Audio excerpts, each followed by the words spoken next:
வசியமைகள் எப்படி எப்படிலாம் நம்ம எளிமையான முறையில் செய்யணும்னு முந்தைய வீடியோக்குள்ளே போட்டிருப்பேன். அதில் வசியமை, ராஜவசியமை, தனவசியமை இந்த மாதிரி விஷயங்கள்லாம் சொல்லியிருக்கேன். அதிலே பார்த்தீங்கன்னா வித்வேஷனமையும் நான் சொல்லக்கூடிய முறையில் நம்ம பயன்படுத்த போகிறோம்.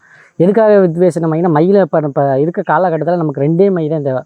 ஒன்று வசியமை, ஒன்று வித்வேஷனமை. ஏன்னா கெட்ட விஷயங்களை பிரிக்கக்கூடிய இப்போ நிறைய இடங்கள்ல பார்த்தீங்கன்னா ஆணாக இருந்தாலும் பெண்ணாக இருந்தாலும் பார்த்தீங்கன்னா தவறான உறவுகளை ஏற்படுத்தி கொண்டு மனைவி இருக்கும்போதே இன்னொருத்தவங்களோட தொடர்பில் இருக்காங்க. இன்னொருத்தவங்களோட தொடர்பு இருந்தாலும் பரவாயில்ல, வேறொருத்த மனைவியோட தொடர்பில் இருக்காங்க. அதெல்லாம் ரொம்ப தப்பு. அதே மாதிரி பெண்களும் பார்த்தீங்கன்னா கணவன் இருக்கும்போதே இன்னொருத்தி புருஷனோட கணவனை மேலே ஆசைப்பட்டு அவங்க கூட தொடர்பு இருக்குது.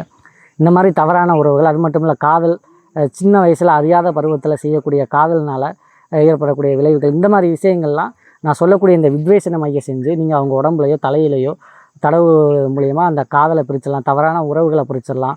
அவங்களுக்கு கெட்ட சிந்தனைகளுக்கு போக மாட்டாங்க, நல்ல நிலையோட நல்ல சிந்தனையோடு வாழ்வாங்க.